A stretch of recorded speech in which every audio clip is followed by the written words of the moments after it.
जय माता दी। जय मां कामाख्या। ओम ह्रीं दुर्गाय नमः। ओम ऐं ह्रीं क्लीं चामुंडाय विच्चे। ओम बम भैरवाय नमः। ओम छम क्षेत्रपालाय नमः। ओम ह्रीं बटुकाय आपदुद्वारणाय कुरुकुरु बटुकाय ह्रीं हम हनुमते नमः। ह्रीं ह्रीं ओम नमः शिवाय ह्रीं ओम। ओम शम शनिश्चराय नमः। देव राधा ट्रस्ट सत्यवाणी चैनल की तरफ से एक रहस्यमय ज्ञान, यदि इसका पालन नहीं किया तो निश्चित तौर से कष्ट की उत्पत्ति अवश्य होती ही है, मानो या न मानो। फिर जब कष्ट आएगा तो आप रोते हो, फूट फूट के रोते हो, भगवान के ऊपर उंगली उठाते हो। अरे तुमने जब भगवान ही नहीं देखा तो किसके ऊपर उंगली उठाते हो?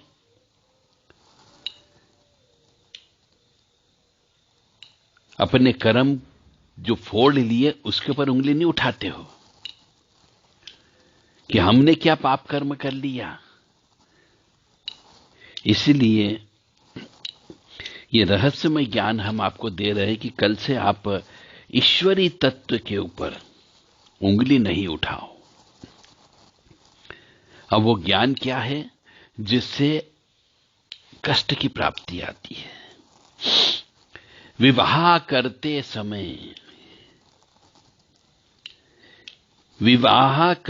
समय माता के रजस्वला होने पर उसे कन्यादान नहीं देना चाहिए।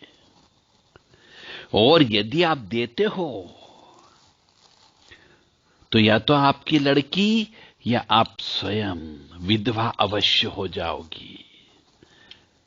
फिर आप कहोगे भगवान, मैंने तो पत्रिका मिला के विवाह किया था, उन पंडित जी से पूछा था, भगवान की पूजा भी नित्य करी, मंगल दोष भी पूजा करवाई हमने, कालसर्प दोष की भी पूजा करवाई, फिर भी विधवा हो गई।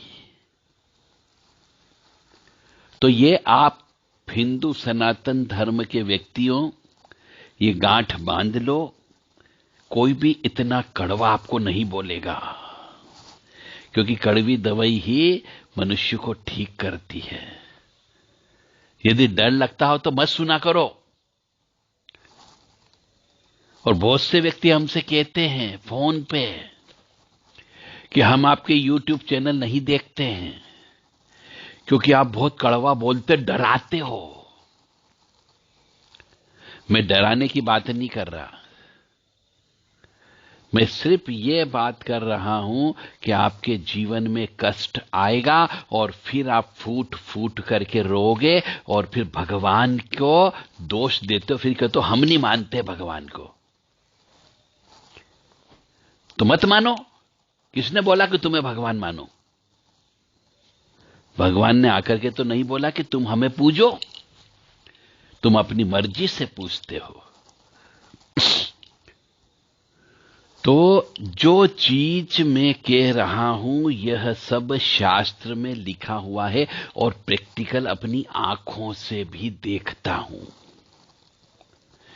कि जब लड़की का विवाह होता हो उस समय पे यदि लड़की की मां या लड़की रजस्वला से हो जाए, अशुद्ध हो जाए, मासिक धर्म से हो जाए, तो कन्यादान नहीं करना चाहिए। अब आपके मन में भावना आ गई कि साहब मेरी लड़की तो उस समय पीरियड से थी तब मैंने कन्यादान कर दिया, उसने विवाह कर लिया, उसने खेड़ापति माताजी के वहां जाके माताजी का पूजन भी कर लिया। अब जो होगा सो देखा जाएगा, ऐसा बोल करके लोग बाग टाल देते हैं और बाद में विधवा जब हो जाती है तो कहते हैं कर्म फूट गए। और ऐसे ही उस स्त्री के साथ भी होता है जो कन्यादान रजस्वला अवस्था में रहते हुए देती है, तो वो दोनों की जिंदगी बर्बाद करती है, अपनी जिंदगी भी बर्बाद करती है और अपनी लड़की की जिंदगी भी बर्बाद करती है। मत मानो, या तो तलाक हो जाएगा या विधवा हो जाएगी। और जिंदगी में कई तरीके से दुख झेलना पड़ेंगे, लाइलाज बीमारियां पैदा हो जाती है, कई बार बच्चे गर्भ में गिरने लग जाते हैं और बदबू आने लगती है शरीर से और खाने में बदबू आने लगती है। मत मानना और कष्ट भुगतने के लिए तैयार रहना इस जीवन में। और उपनयन संस्कार के समय भी माता रजस्वला से नहीं होनी चाहिए। मुंडन करते समय भी माता रजस्वला से नहीं होनी चाहिए। जनेऊ संस्कार करते समय माता रजस्वला से नहीं होनी चाहिए, अन्यथा वह नारी विधवा अवश्य होती है। और ब्रह्मचारी यदि होता है तो वो जड़त्व हो जाता है, वो जड़ हो जाता है। यदि उसको ऐसी रजस्वला स्त्री छू लेती हो ब्रह्मचारी को, और यदि रजस्वला अवस्था होने पर उसका उपनयन संस्कार या चूड़ा कर्म संस्कार करा दिया गया हो, तो उस बालक की भी मृत्यु हो जाती है। मां के सामने बेटे की मौत हो जाती है। इससे बड़ा दुख एक मां की छाती पर दूसरा नहीं हो सकता।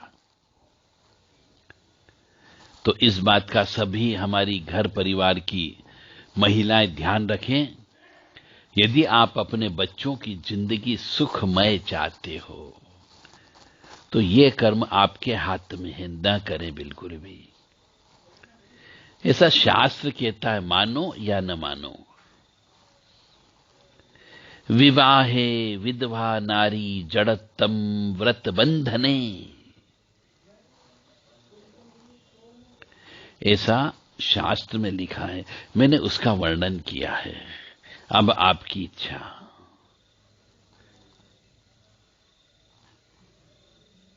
जय माता दी, जय मां कामाख्या, जय मां शमशान काली। क्रीम क्रीम क्रीम ह्रीम ह्रीम हुम हुम भय भद्रकाली के भय क्रीम क्रीम क्रीम ह्रीम ह्रीम हुम हुम होम होम काली महाकाली किल किले फट। क्रीम क्रीम क्रीम ह्रीम ह्रीम हुम हुम शमशान काली के क्रीम क्रीम क्रीम ह्रीम ह्रीम हुम हुम।